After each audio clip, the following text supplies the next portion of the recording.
আসসালামু আলাইকুম। চলে আসলাম বিলোনিয়া বন্দর স্থলবন্দরের ভিতরে। আজকে ওপেন আছে স্থলবন্দর, সবাই একসাথে ঘুরতে চলে আসলাম সপরিবারে স্থলবন্দরে। আলভি, ইয়াশা, আলভির আম্মু ওরা একটু দূরে আছে, রোদ তো অনেক, তাই আমি একা একাই আছি এখানে ঘুরে দেখছি। চারিদিকে অনেক সুন্দর জায়গা, বহু লোকজন আসছে এখানে। একবারে বর্ডারের পাশেই এই স্থলবন্দরটি বিলোনিয়া স্থলবন্দর নামে পরিচিত।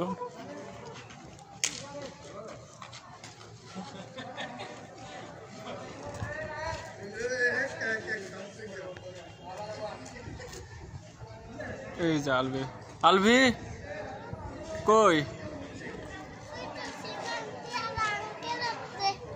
তাই দেখে আলভি, তুমি তাকাও তো।